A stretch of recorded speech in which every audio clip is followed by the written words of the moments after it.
Mesdames, Messieurs, bonsoir et merci à tous d'être au rendez-vous de ce nouveau journal sur Nyota Télévision. Ce 11 août 2014, nous allons d'abord parler santé. Vous le savez que l'épidémie d'Ebola fait la une de l'actualité en Afrique. À Lubumbashi, des médecins et leurs collègues vétérinaires de l'école de santé publique de l'université de Lubumbashi ont mis un programme pour les risques de contagion aux maladies causées par les animaux. Un compte rendu du journal avec Piana. Un mot également de sport. C'est avec ce partenariat entre Nyota Télévision et AFNEX dont le PDG séjourne en province du Katanga. Les détails sur ce dossier avec Mireille Moadi. Et pour débuter cette édition d'information, un mot d'abord sur cette confusion qui règne au sujet de l'état de santé de Tian Tshisekedi Mulamba. Le porte-parole de l'Union pour la démocratie et le progrès social, l'UDPS, Augustin, a démenti une éventuelle évacuation de Tian Tshisekedi Mulamba vers l'Afrique du Sud pour des soins de santé. Il a réagi plutôt par rapport à une bande passante sur la radio-télévision nationale congolaise. Le nonce apostolique a été reçu en audience ce lundi 11 août 2014 par le gouverneur de province.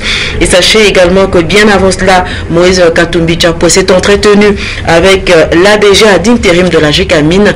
Le compte rendu de ces deux rencontres avec Nono Landou et Stéphane Chisso. C'est la première fois depuis qu'il a été désigné administrateur délégué général de la GECAMIN ad interim que M. Jacques Kamenga rencontre l'honorable Moïse Katumbi Tshapwe qui le recevait ce lundi 11 août 2014 en sa résidence privée de Lefoy. Il livre ici lui-même les secrets de cet entretien. Vous n'êtes pas sans ignorer que la GECAMIN c'est une grande société, c'est le fleuron de l'économie nationale. Ça a toujours fait la fierté de ce pays. Il est tout à fait normal que je vienne voir le gouverneur pour qu'il me prodigue les sages conseils, parce que le gouvernement provincial tient beaucoup à la relance de la production à la GECAMIN.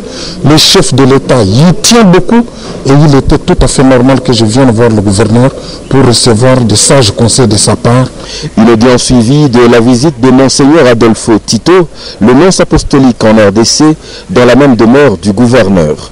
Le représentant du pape séjournant à Lubumbashi dans le cadre du centenaire de l'archidiocèse de Sakania-Kipushi. Eh bien, l'actualité, c'est également l'éducation, les préparatifs de la rentrée scolaire 2014-2015 qui tournent au ralenti. Les opérateurs économiques disent attendre les parents et dans les écoles, les mêmes parents sont également attendus pour l'inscription, mais également la confirmation des places. Et les responsables des établissements scolaires insistent pour que les parents aillent retirer les bulletins de leurs enfants donc avant la rentrée scolaire. Un reportage de Janine Bouchou et Sylvain Moutambaye. Les fournitures scolaires sont visibles actuellement dans plusieurs magasins et lieux de négoce de Lubumbashi. Et selon les opérateurs économiques, la vente de ces objets classiques est en baisse. Certains commerçants des marchés pensent que cette situation est due par le fait que certains opérateurs économiques étrangers continuent à vendre les objets classiques en détail. Marché mashuku haina tu vile inaendelea kila siku. Normalement nzamai baanza kuuza mais mashuku tu ben nous bakulia tu pas moya moya. Les activités ne tournent plus comme avant. On attend peut-être que les parents viennent inscrire leurs enfants. Là peut-être ça pourra changer. Na kuyaka banaanza kuuza vile nekalaga mais kumwanzo banaanza ata baanza kuandisha mais bantu ndio nauza. Mapa sasa tuko tu kimya tu. Tushakikala paka hivi.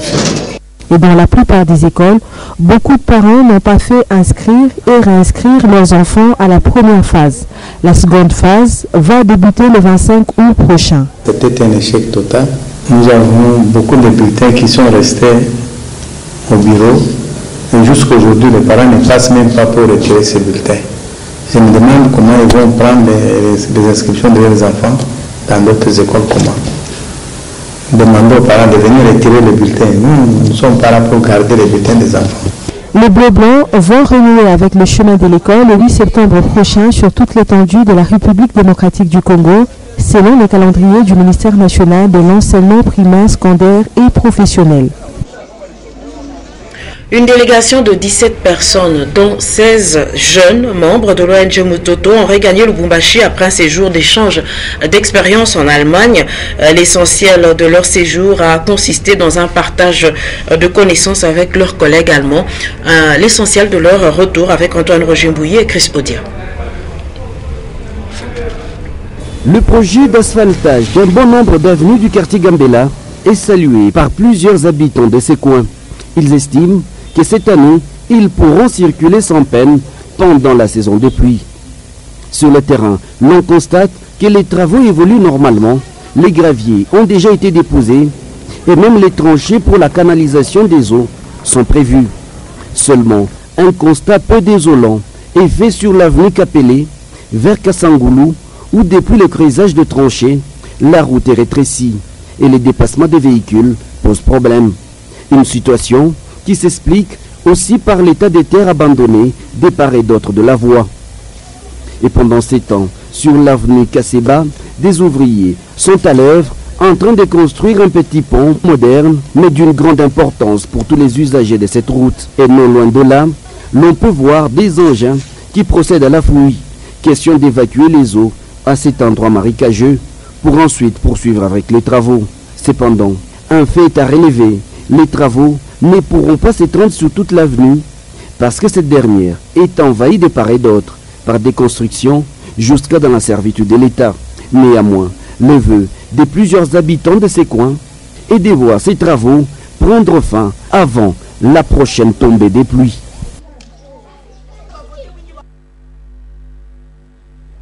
Voilà, mesdames, messieurs, nous venons de vous proposer donc ce reportage qui concerne ce petit coup d'œil sur les travaux d'asphaltage qui sont encore en cours, travaux d'asphaltage des avenues situées au quartier Gambela, des travaux qui évoluent très bien.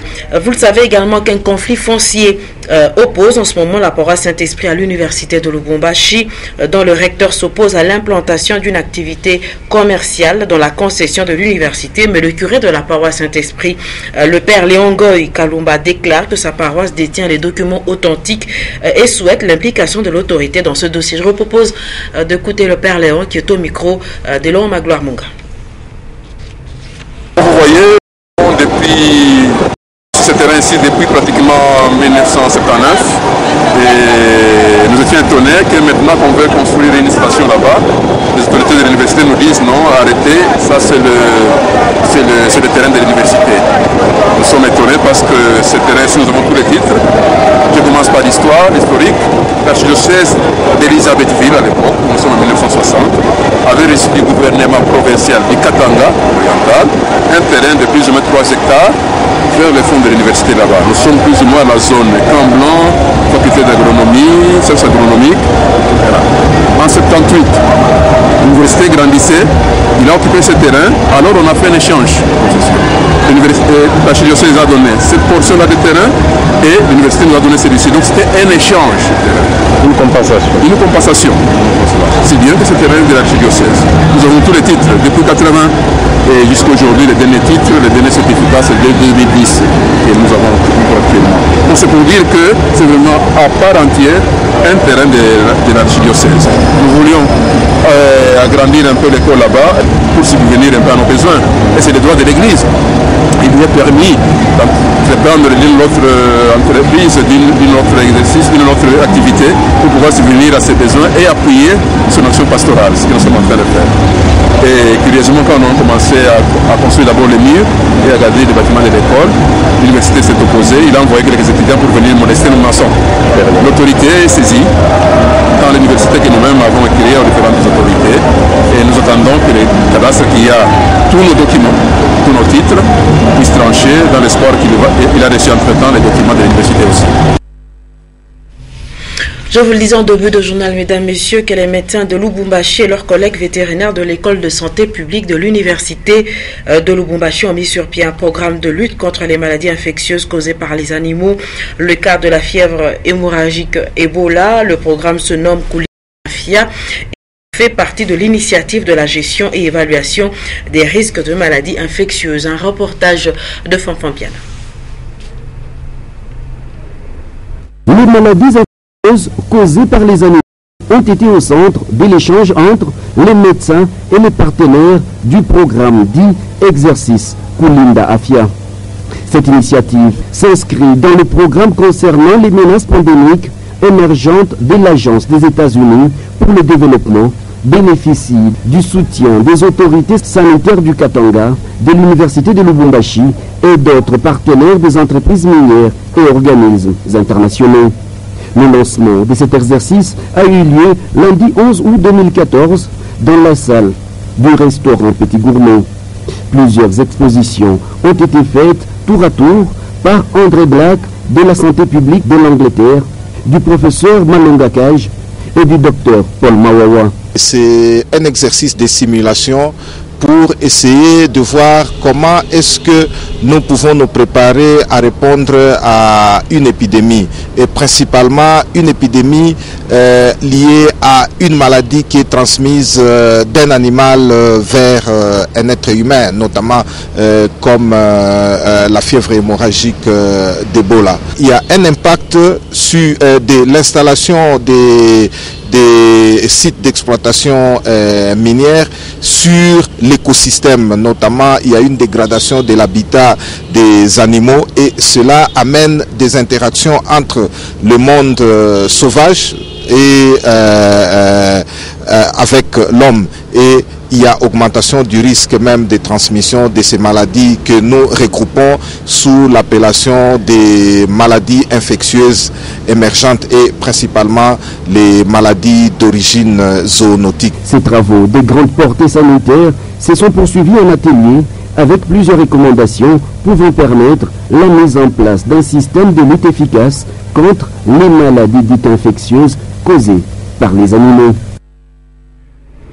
Le nouvel ADG d'intérim de la GECAMIN qui a été reçu par le gouverneur de province ce lundi s'est également entretenu toujours ce lundi avec le président de l'Assemblée provinciale du Katanga. C'était l'occasion pour les deux personnalités d'évoquer la réalité de la GECAMIN et également sa situation quotidienne. Un reportage d'Antoine Rogimbouy. Jacques Kamenga Chumwanga, dans le bureau du président de l'Assemblée provinciale du Katanga, Antoine Gabriel Kungwa Koumanza, ce lundi 11 août 2014. Ça s'appelle visite de courtoisie pour ce nouvel administrateur délégué de la GECAMIN ad intérim auprès du premier d'entre les députés katangais. J'ai tenu à rencontrer le président de l'Assemblée provinciale pour lui présenter d'abord mes civilités et recevoir éventuellement des conseils par rapport à la relance de la production de la GECAMIN. Vous n'êtes pas sans ignorer que la GECAMIN, c'est une société, c'est la seule dans le pays qui égorge plus de 12 000 agents dans le pays. Outre le conseil du prodigué, la DAI de la GECAMIN en appelle à la conscience et responsabilité de tous les personnels de la géante GECAMIN pour sa relance. L'ordonnance nommait l'administrateur délégué en 2010 et l'administrateur délégué directeur général adjoint. Et il est clair que quand l'administrateur délégué est empêché, pour une raison ou une autre, c'est l'administrateur directeur général adjoint qui assume automatiquement l'intérim. Toutefois, c'est cette production qui fera que les uns et les autres soient payés régulièrement, a-t-il renchéri. Voilà, quittons le Lubumbashi pour la cité minière de Kipushi où des travailleurs d'une entreprise minière dirigée par des sujets chinois ont pris en otage les responsables, et cela dans l'enceinte donc de cette société pour réclamer le paiement de leur décompte. La société est depuis 3 ans. Reportage de Lulumami. Cela n'arrive pas tous les jours. 6 sujets chinois séquestrés pendant environ 8 heures l'avant-midi de ce lundi 11 août 2014 dans une entreprise de Kipushi. Ce sont les Congolais employés de cette même entreprise qui se sont fait justice après avoir à maintes reprises déploré en vain les mauvaises conditions de travail entretenues par ces mêmes Chinois. Et c'est grâce à l'intervention de la police que ces sujets chinois ont retrouvé leur liberté. Témoignage. Ils nous ont dit que c'est la fin de l'entreprise, qu'ils nous donnent notre argent, c'est ce que nous voulons. Nous voulons qu'une solution définitive soit trouvée pour nous. Ils nous ont promis notre décompte final, mais jusque-là, il n'y a toujours pas eu de réaction. C'est pourquoi nous avons fermé les portes pour que ces Chinois ne sortent pas.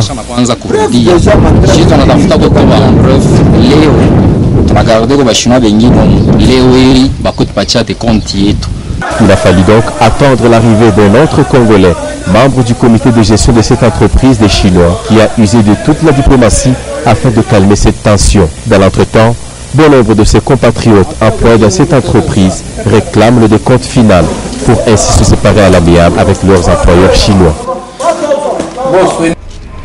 Un mot de sport dans ce journal et c'est pour vous dire que Nyota Télévision a bénéficié de la visite du PDG d'Afnex, visite conclue, il faut le dire, par un partenariat entre les deux maisons de presse. Un reportage de Mireille Moadi et Franck Mukundaï.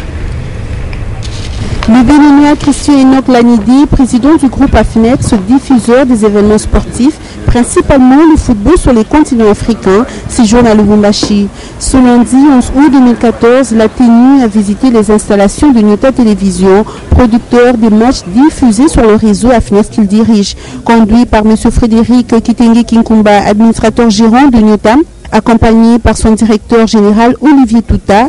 Dans la suite, le 6e vice-président de la Fédération congolaise de football, l'association Théobina Mungu, l'administrateur gérant de Nyota Télévision lui a fourni toutes les explications possibles sur le travail de Nyota Production et les réaménagements à venir, puisque d'ici peu, la chaîne évoluera dans ses propres installations.